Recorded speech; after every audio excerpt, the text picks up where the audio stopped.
So I just wanted to touch upon my video yesterday, and some of the responses that I've had. Um, I know that it's hit home for a lot of people, um, being in relationships, particularly um, where things are different to what they used to be, and there's an awful lot of that at the moment. I think particularly with lockdown, people being furloughed together, people up in each other's spaces and trying to manage that, and here comes the rain. And that's just not easy. That's just not an easy thing to do. And I witnessed and heard about so many different couples that just couldn't do it. They just couldn't live together any longer. Constantly being on top of each other.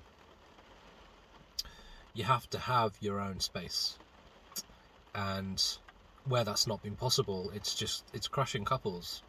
And we're still in the aftermath of that, I think. So I think an awful lot of couples are bearing each other, um, after a long period of kind of just getting on each other's nerves. So there's no surprise to me that the post resonated. And the truth is you just can't expect, in relationships, regardless of lockdown, you can't be expected to stay the same.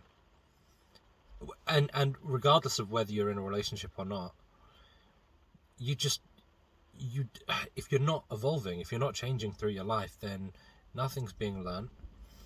Um, you're in some kind of autopilot, and you're just accepting everything as it comes at you rather than questioning anything.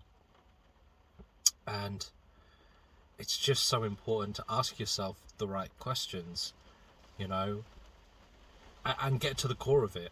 Am I happy? Do I feel like I can be myself? Um, what do I want? What do I value most?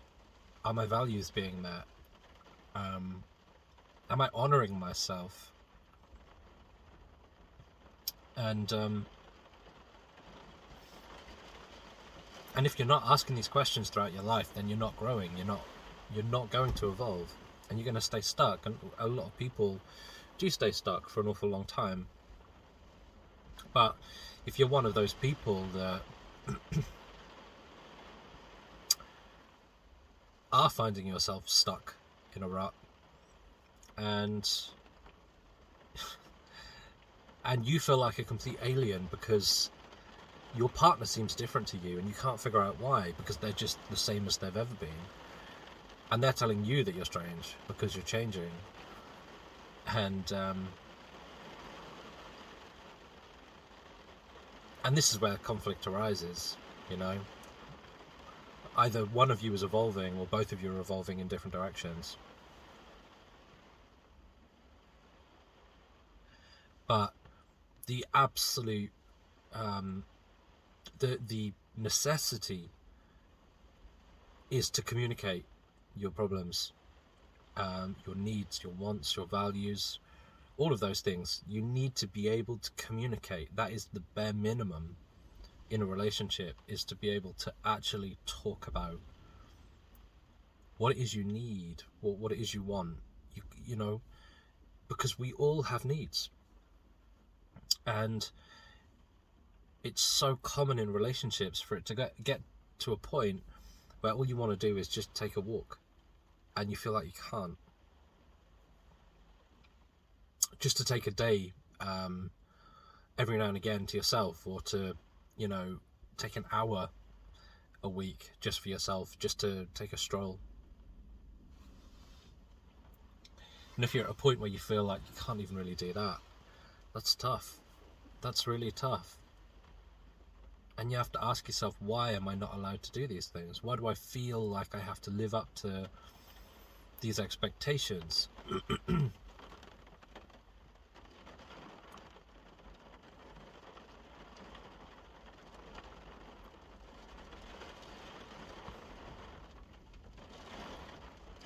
All will work out. All will be well. But it is imperative that you get to feel like yourself throughout the entire process. Because if you're not yourself and you feel like you can't be yourself, you're just stifled, and you're in a situation that isn't conducive to the essential fact that you need to be able to be yourself. And that's not to say that you should be stubborn in a relationship and not compromise and say, screw you, I'm just going to do what I want and to hell with you. It's not about being selfish, but it is about honouring what it is that you need, and then come into some kind of compromise. What do I need? Here's what I need. What do you need? You need that. Okay, how can we make that happen? How can we implement that in our relationship so that we both get the stuff that we need? And that's what relationships are all about. They're about two people lifting each other up, supporting each other, understanding each other, and even if they don't understand each other, having the capacity to communicate and say, I don't really get why you need that, but that's fair enough. If that's going to give you clarity, then go for it. And but the last thing that you can do is control people, because sooner or later this bubble that you think you have somebody in is gonna pop. And if you've altered somebody, you've made changes to them, you've modified their behavior, you've stifled them, you've made them stop doing things they want to do, and you've made them change their hair color, whatever it is, it's temporary, I promise you, because nobody can change who they are permanently for somebody else. It will reach a point where you're like, I just can't do this anymore. And when you reach that point, because you just feel like you've lost yourself. And sometimes it's so subtle that you don't see it until it's crept up on you. And then suddenly you're like, oh shit, I've not questioned this at all. And then you feel like you're in deep trouble. Which you're not. You just need to start asking questions and getting real with yourself.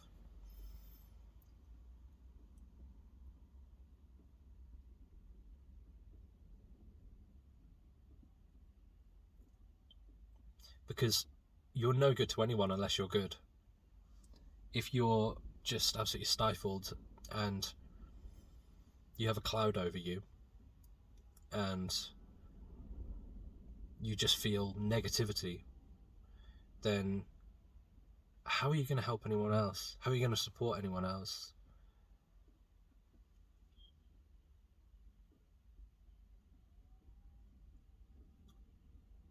You don't have to be selfish to put yourself first. I personally like the word selfish. I think that selfish should be given a new meaning, because there's a negative connotation in the word selfish that makes people feel like if they put themselves first, that's wrong and it's shameful. Whereas I think that connotation should be taken away, and it should be, each of us should take responsibility for ourselves, our own happiness, and attract things that match that.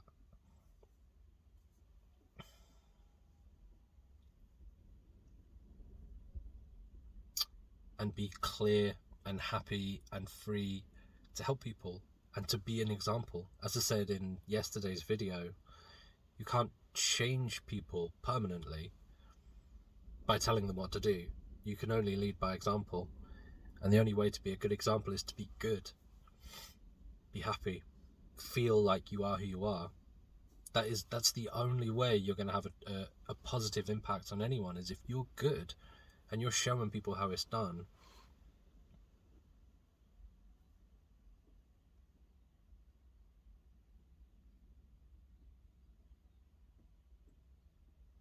So it does mean that you have to be the leader in the situation, but you just have to be the leader in your own life.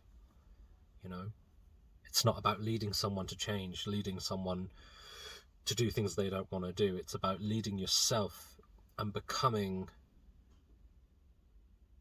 the example, becoming a shining light, rather than desperately trying to claw your way out of a situation.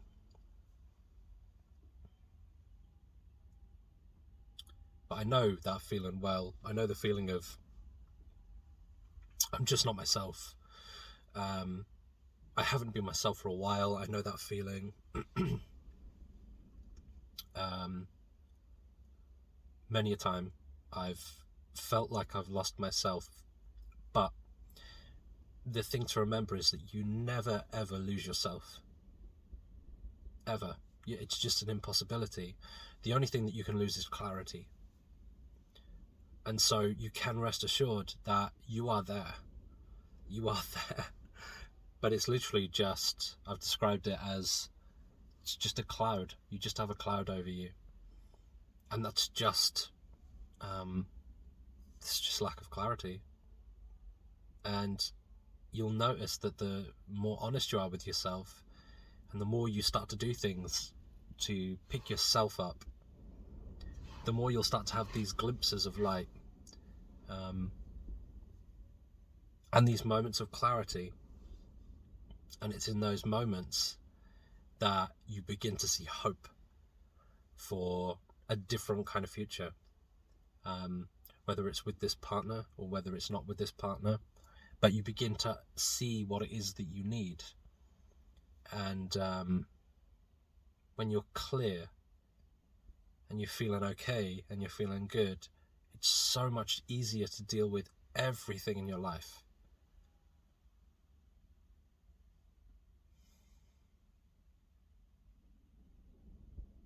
So put yourself first.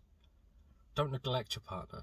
Don't neglect your kids. Don't neglect your friends or your family. Or it's not about neglecting anyone else. It's just about putting time aside for you and honoring what you need. Not all day, every day, but just honoring what you need incrementally. You know, as I said, even if that means getting up slightly earlier in the morning to do a meditation or whatever it is. But, you know, if that's hard, start slow, start small, just make little subtle changes. You know, increase the amount of time that you listen to music. Increase the amount of time that you sit and contemplate. It doesn't have to be overt changes if you're in a situation where it's difficult. But just permit yourself just little periods, just short periods of time where you're like, this is me time. I'm doing this for me. And that'll change a lot.